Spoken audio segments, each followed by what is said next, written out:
Winter morning back when Dr. Walford was president, and we had a few Saturday morning classes, and one of my Saturday morning classes was taught by S. Lewis Johnson, Dr. S. Lewis Johnson, now gone, and taught a lot of us on the platform Greek, and for some of us it was more of a challenge for him than for others.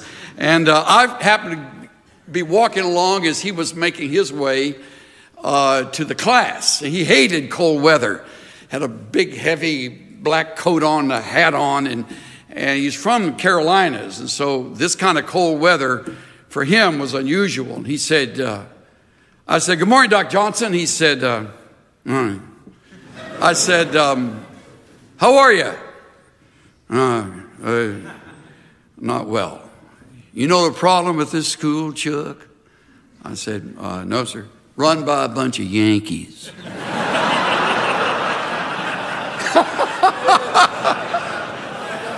Bunch of Yankees have class on days this cold. I'm so excited about this new year, I can hardly stand it. I have to tell you. It's always amazing to me that people are bored. There are folks that are actually bored in life. Like a fellow named Lawrence Walters from San Pedro, California. Let me tell you about Lawrence. He said one day, "Enough is enough. What I need is a little adventure. Tired of just sitting around." So on the 2nd of July that year, he rigged up 42 helium-filled weather balloons, tied them to a Sears lawn chair, and lifted off. It's a true story. Armed with only a pellet gun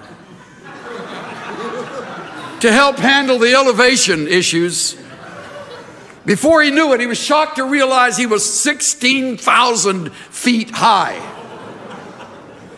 Walters sort of had his breath taken away about that level. Mine started getting a little fuzzy. He wasn't the only one surprised. Pilot in a Southwest airline radioed the tower and said, "Some guy is in a lawn chair floating across the sky." Thankfully, Walters had enough presence of mind to start shooting out the balloons, which allowed him to land about 45 minutes later in Long Beach. But that bizarre experience got him on a Tonight Show and a Timex watch and a Timex ad, and ultimately the guy had to quit his job as he went on the road to deliver motivational speeches. That is how hard up we are for motivational speakers.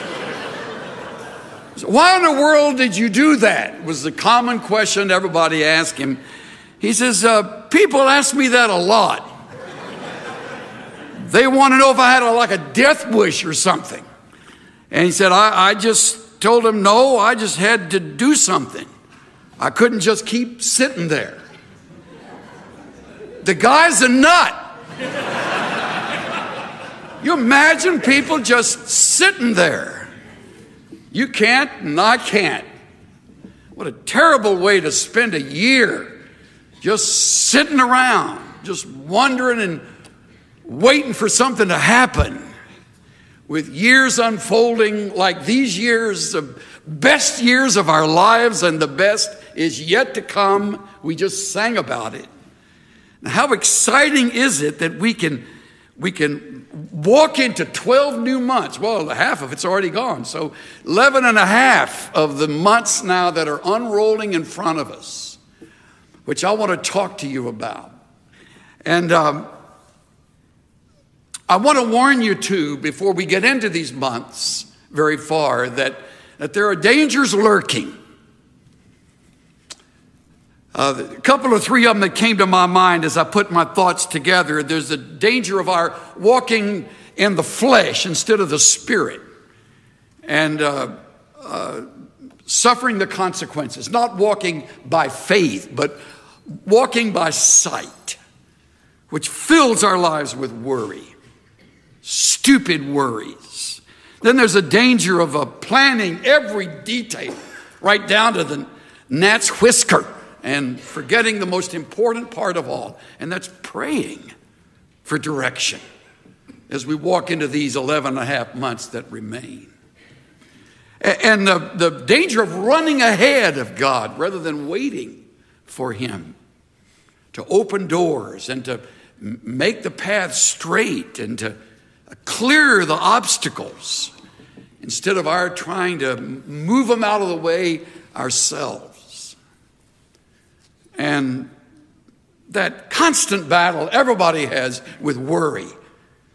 Chances are good your worry list is longer than your prayer list.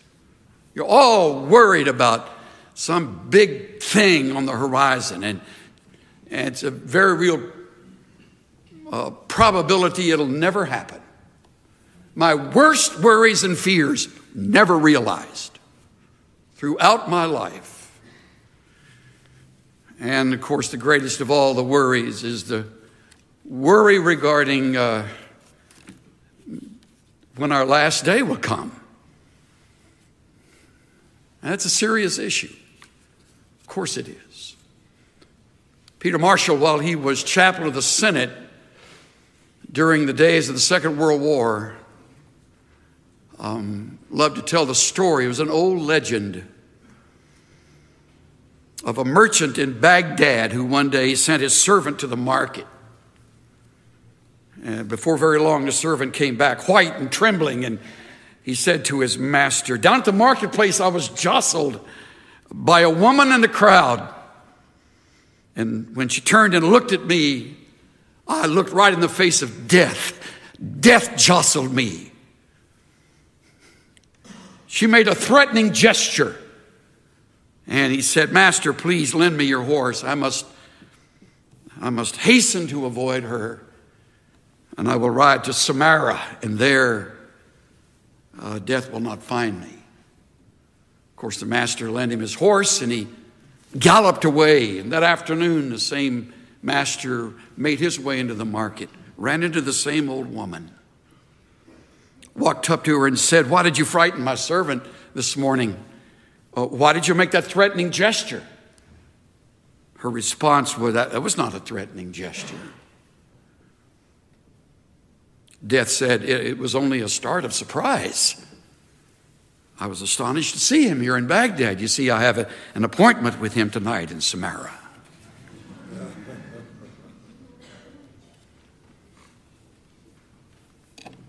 We serve a God who has put our lives together start to finish.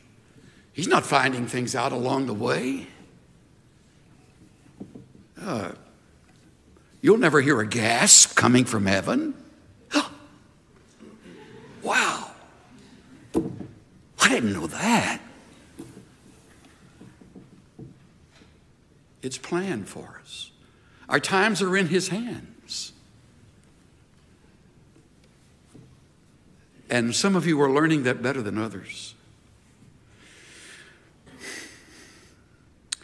I have a few timely reminders for you in taking on the new year. They're all based on 3 simple statements found in James chapter 4. If you brought a testament with you, turn to it as Dr. Toussaint turns to his Greek text to check it out. Good for him. He's in our church. I look at him every Sunday, and I just thank God for things like patience on his part and a willingness to listen to me, who was once his student. Talk about an amazing turn of events. Remarkable, he even shows up. So here we are looking at the next few months, and we read in verse 13 of James 4,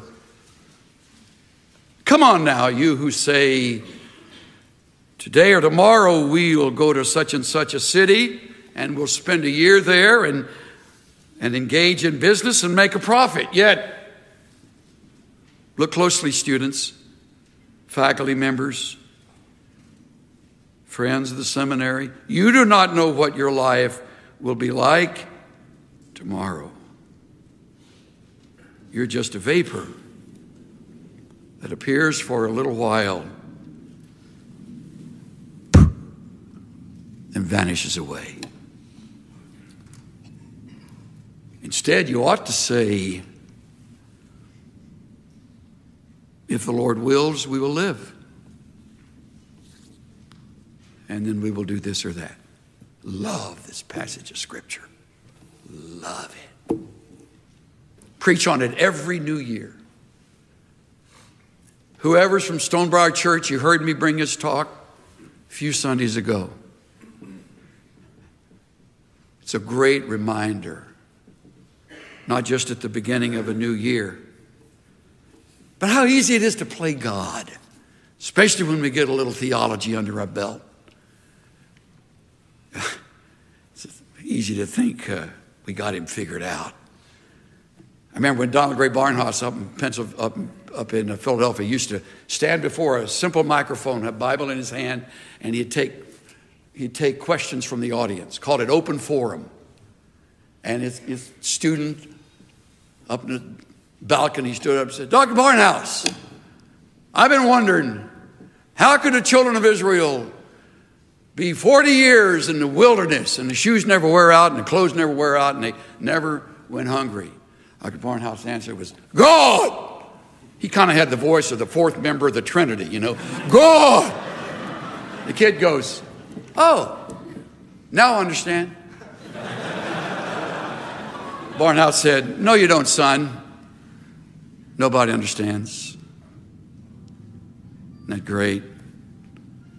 Nobody understands. We got an old year that's passed. We got a new year coming. And if we're not careful, we'll follow our own rules. Look at verse 13. Here are our rules. Our rules. First, we choose our time, today or tomorrow. See, we're making plans. We got our day timer, or whatever form you use to help organize your life. So we choose our own time, today or tomorrow. Second, we select our location. We go to such and such a city. January, I'm going to be in Dallas. Come July, I'm going to be in Phoenix. Come September, hope to be, and you name that. We choose the location. We select the place we're going to be. Third, we limit our stay. See what it says? We'll spend a year there. So this guy's really got his life organized. And then we arrange our activities. We will engage in business. We even predict a profit. We will make a profit. It's all in verse 13. That's exactly what we do in unguarded moments. I do it when I'm not thinking more wisely. I set out a plan. I got the year in front of me. I love getting my book and going through January and February and March. I get all this thing I've done all the way through December, as if I'm going to live to see December. I don't know, I will. Got it all planned out. Now understand, James is not criticizing good planning. He's not advocating being haphazard about our lives, being disorganized. Book of Proverbs, which I'm reading with one of our grandsons. Every day we're going through a chapter in the Proverbs. We're going to do it all year long. Here I go again. Maybe. We're going to go through it all year long. If I'm still around, if he's still around, what a thought. But Proverbs is talking about organizing your life. What he's addressing is demonstrating mistaken confidence. Stop that. Stop that kind of presumptuous living. In fact, look at the very next verse. You do not know what your life will be like tomorrow. Isn't that a remarkable thought? We planned out tomorrow, but we don't know what our life will be like tomorrow. I put together a few tomorrows. It's a Thursday. The date is April the 13th. The Secretary of War is Edwin Stanton. He's making plans in the White House for a celebration. Flowers have been ordered. Banners have been raised. The name, Ulysses S. Grant, Victor. going to be spread all over. The war, this terrible war between the states, finally the bloodshed is ending. They're going to celebrate. And then in the words of Jay Winnick, then came the bullet that bore into his brain. 1865, April 14th, Good Friday, the president's assassinated. The day before, they didn't know a thing about that. Oh, they got the security all buttoned down. President's okay, safe. Thank God the newspapers are finally getting beyond the ugly criticism of this buffoon of an ape-like president, they called him. Now he's dead. Travel with me ahead over 75 years later. It's a Saturday afternoon, and a naval officer and his wife are, of all things, finishing the decorating of their little apartment as they're enjoying a wonderful tour of duty at Pearl Harbor. December 6th, we'll sleep in tomorrow morning. Got our apartment ready. This is going to be great. Wonderful night of romance together. And the place comes apart the next day. Tomorrow, December 7, 1941, Sunday morning, when all hell broke loose. I never thought of that the day before. You didn't know what their life would be like tomorrow. You and I were not alive in that first tomorrow. Many of you weren't alive in the second I mentioned. Let me mention one where we all were. Monday Night Football. What a great game it was. Had a terrific time. The guys on the TV talked too much, so I had it on mute. Just enjoyed the game, Cynthia and I and two or three friends we had over in our little home here in Dallas. September 10, 2001. And I'm eating a bowl of cereal on Tuesday morning in the kitchen, standing up, which is my style when I have breakfast. Not that I'm driven, but... And I click on the TV, it's still on mute. And I'm looking at what looks like a Bruce Willis movie. And I'm thinking, how in the world did they film that? I got a son at School of the Recording Arts down in Florida where they do these animations. And I'm thinking, well, he would know how they did that film. And all of a sudden, boom, a plane goes through the second tower. And I scream for Cynthia. And we call our kids. We couldn't get through to one of them. Inside for Living was at that time in a place called EDS, in temporary quarters as our building was being built. And boy, that place shut down. It looked like we were at war. We were. Tomorrow. Isn't that amazing? I mentioned a Thursday in a week. I mentioned a Saturday afternoon, and in an otherwise delightful week, I mentioned a Monday, where, by the way, I read later, 12 investors had met on the 101st floor saying, tomorrow morning we meet and carry out this plan. Come early, and they did. And they never got out of the South Tower. You do not know what your life will be like tomorrow. Nor do I. Suddenly it makes sense, doesn't it? Oh, James writing way ahead of his time.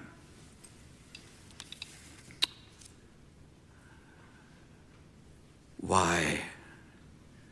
You're just a vapor. You're just a vapor.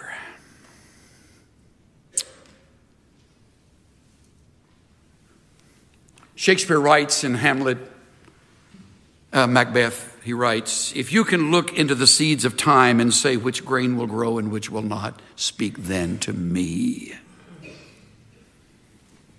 No wonder there's such a run on astrologists. Stupid game plan in life. Guide your life by the stars. They don't know either. But we long to know people who know tomorrow. I got a friend who lives in Santa Barbara Canyon. He said, Chuck, when the fire hit, it came like a 50-mile-an-hour flood of flames. He says, I looked up and I saw the smoke and I started making a list. I called my dog over and I got my dog next to me and I'm putting my list together. And I got out of there with a car, a dog, and my list. Lost everything else. You don't know what your life's going to be like tomorrow. So, what do we do? Let me give you some things to write down. I've said one of them over and over again, so you hopefully have put that down. You have no knowledge of what tomorrow holds. We have a church out in Frisco filled with people who didn't know what their year held. Before the year started, they didn't know that by the end of the year they'd be unemployed. Whole bunch of white-collar workers unemployed now. Not just white-collar workers. One lady didn't know she'd face serious surgery. When they cut her open, they just sewed her back up. It's inoperable. Healthy looking, attractive, a young grandmother. One family didn't know they'd lose the man of the house. 50-year-old pilot with Delta. Layover in Amsterdam. He and his co-pilot friend, flown together for years, went to school together. Decided on their layover, because you have to lay over to get your sleep back so you feel okay to fly back across the pond. And while they're in Amsterdam, this pilot friend of mine and the co-pilot they say to each other, let's go bike riding. Boom, hit by a bullet train, gone. Could hardly find their remains. The family didn't know they'd be without a man of the house. This isn't dramatic stuff where we made a movie out of. This is real stuff. I can give you names to every one of these people. It goes on. There was a family that discovered their 15-year-old son is now on drugs. At the top of his class. Got a drug problem he's kept secret for 2 years. He also been messing around with pornography. All that's come to light. The other side is we have a couple that thought they'd be single forever and they've fallen in love with each other and they can hardly wait to get married in April. They didn't even know each other at the beginning of last year. How exciting is that? I got a pastor friend who was at Schofield Memorial Church and he's now in Fargo, North Dakota. Ah! And I'm driving along in my truck yesterday and I hear in Fargo it's 37 below zero. I prayed for Matthew St. John. We have friends from that church, his friends that are from that church that were visiting our church a few Sundays ago, and they took my hand like they were about to pass out, and they said, pray for our new pastor. He has no idea what winter is like. I mean, we shut down schools when it gets to 20 in Dallas. 37 below zero. I could go on. You do not know. How about finances? How about finances? I would like to announce today that we're going to take that $200,000 surplus and give it to all the students. I would like to announce that. We're not going to do that, but I would like to announce that today. Yancey wrote this in the last page of the January 09 issue. Listen to this. As analysts began picking through the ruins of the financial collapse, they started dusting off old-fashioned words like greed, moderation, integrity, and trust. When executives lined their pockets at the expense of employees and shareholders, when banks make speculative loans with little likelihood of payback, when borrowers walk away with good faith contracts and the system collapses. A functioning economy is held together by a thin web of trust. If you doubt that, visit a country where you have to pay bribes to get action, and you must count your change after every purchase. Then this. The same week that global wealth shrank by $7 trillion, Zimbabwe's inflation rate hit a record 231 million%. In other words, if you had saved $1 million Zimbabwean dollars on Monday, by Tuesday it's worth $1.58.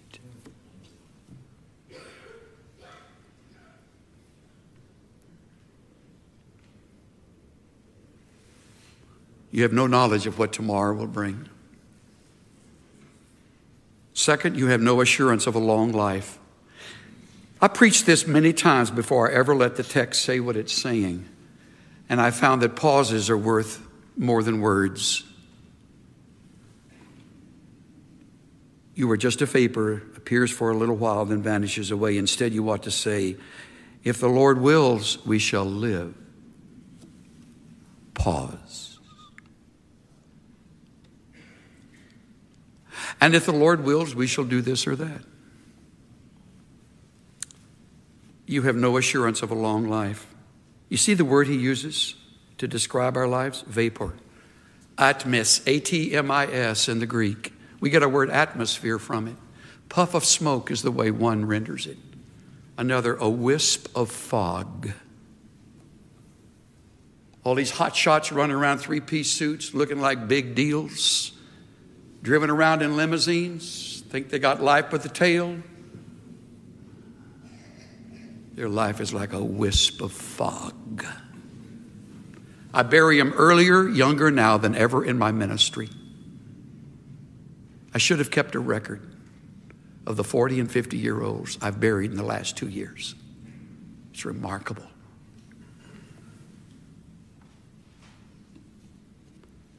So, we have no assurance of a long life.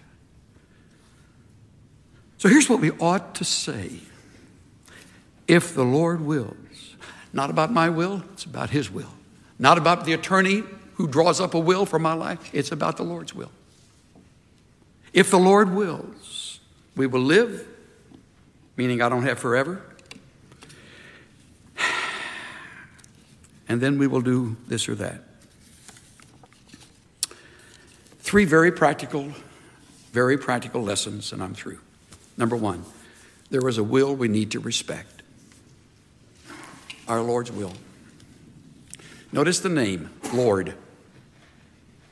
I don't need to remind you of all that includes. Our Master. There is a will we need to respect. This, by the way, will guard us from pride. Constant problem we all fight, pride. If the Lord wills. Second, there is a destiny we need to remember. This will guard you from presumption. I say work hard. I say give it your best. These are the only few years you'll be at this place. Give it everything you've got.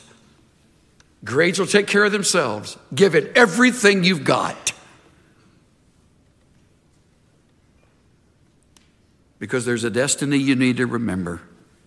We're all going to wind up there. And it doesn't mean you run scared, okay? I was in the grocery store the other day. A very old lady was shopping next to me. And I listened to her. She kind of talking to herself. Or she had one of those ear deals and was talking to somebody. I've answered people in grocery stores. I reached over to get tomatoes one time and she said, no, I'm going. And she wasn't talking to me. She's talking to Frank somewhere on the phone. Anyway, this old lady talking to herself, picking among the bananas. No green ones. Don't want to get any green ones. She won't even buy green bananas. Don't live like that. You know, you're going to You're going to probably make it to tomorrow. So there's a destiny we just need to be remembering. But here's the third and the last. There's a life we need to realize. And this will guard you from procrastination. For goodness sake, live. I love Jim Elliot's line, wherever you are, be all there. Live to the hilt, every situation you believe to be the will of God. Live it. Don't put it off. Live it. It's a wonderful way to conduct your life. And so much more to do than helium balloons on a lawn chair. Because I'm going to tell you, if you don't, you'll regret it.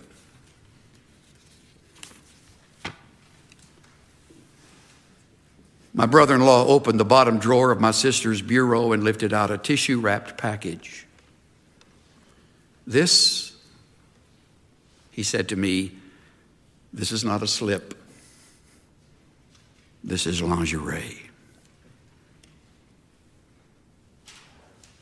He discarded the tissue and handed me the slip. It was exquisite silk, handmade, trimmed with a cobweb of lace. The price tag with an astronomical figure still on it, still attached. Jan bought this the first time we went to New York, at least 8 or 9 years ago, but she never wore it. She was saving it for a special occasion. Well, I guess this is the occasion. He took the lovely slip from me and put it on the bed with the other clothes we were taking to the mortician. His hands lingered on the soft material for a moment, then he slammed the drawer shut. Stood there and then said, "Don't ever save anything for a special occasion. Every day you're alive is a special occasion." I remembered those words through the funeral and the days that followed, when I helped him and my niece attend to all the sad chores that followed an unexpected death. I thought about them on the plane ride returning home from the Midwestern town where my sister's family still lives. I thought about all the things she hadn't seen or heard or done. Thought about the things that she had done without realizing they were all special. I'm still thinking about his words to me, and they've changed my life. I'm not saving anything now.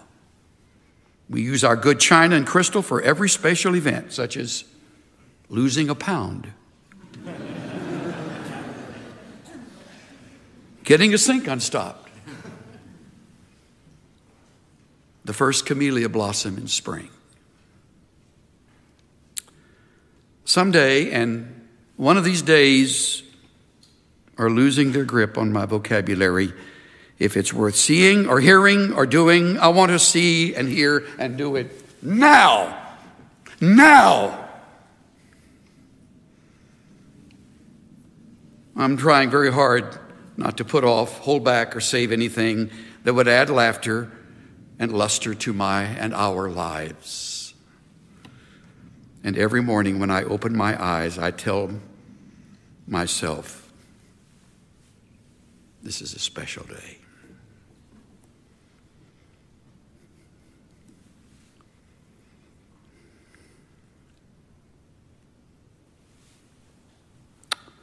Father, thank you for perspective that only you give at times like this. You have an amazing way of never decreasing our joy, but reminding us of the brevity of life and the necessity of living it. Thank you for the warnings, against pride and presumption, against procrastination. Help me to live this better than I could ever preach it. Thank you for the year. By your grace, we'll live it. And if it's in your will, we'll see the end of it. Thank you that it's well with our souls because of Christ.